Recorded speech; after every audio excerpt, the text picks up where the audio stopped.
Thanks to cable television, it feels like there is an unending supply of people who intend to be house flippers. Some of them have been quite successful, most not so much for themselves or for the people who've bought houses.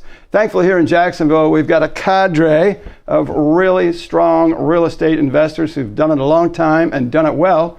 Wanted to bring one of them in to meet you today, Brandon Mardenfeld. Here I am. There you are. The world has always been curious. Yes. Who is this man? What does he look like and what does he sound like? Beard, bald, and growing. Absolutely.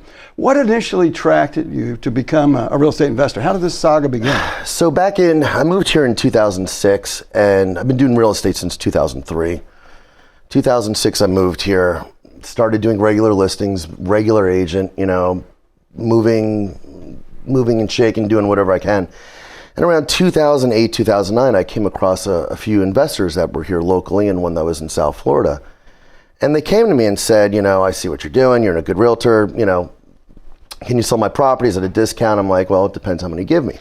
Well, they gave me a ton, so I gave them a discount. And then I kind of got more into it and see what they did and how they did it and how they went to the tax sales and how they went to foreclosure auctions and how they put signs around town and how they acquired these properties and how they either disposed of them really quickly or they rehabbed them, depending on, at the time, which fell into the right category. Do I turn it and make a little bit of money, within a week or two, or do I, put the money into it and dump it?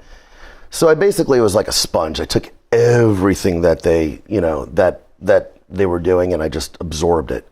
And then, I still deal with them, but I deal a lot on my own. And right. A lot of this is joint ventures with different people.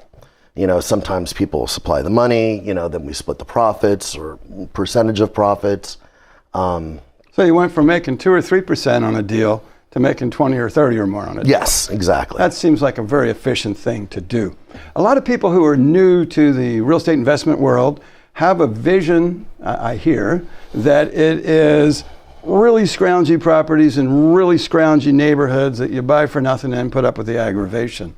How is it you've been able to transition to that higher end property? What facilitated that? It's a simple supply and demand issue. If I find a property for X amount of dollars and needs, X amount of work, and I could sell it for X amount, perfect, we got a deal. The one thing that I love about this industry is it is a numbers game. People can lie to you, wholesalers can lie to you, investors can lie to you, but the one thing that will not lie to you are numbers. And the biggest problem that I've seen with a lot of new people that are getting in the game, they just watched, one of these shows on TV. Yeah. And they're like, well, I bought the house for 100. I'm going to put 50 into it. I'm going to sell it for 200. I'm going to make $50,000. No, you're not.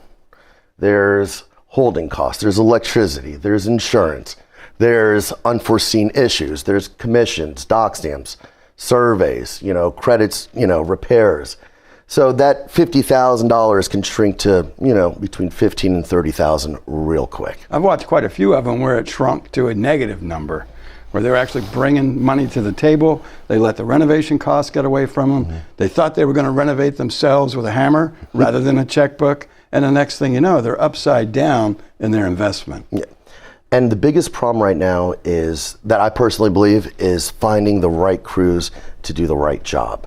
More often than not, I've had people have to come in and fix what other people have done. So right now I've got 2-3 crews that I trust that are good. And at this point in time, because I've been had before, I've had contractors literally just run off with $15,000. So I try not to overload myself, 2-3 crews at once. If I want to joint venture with someone else, it just has to fit in my schedule. It's not worth losing money.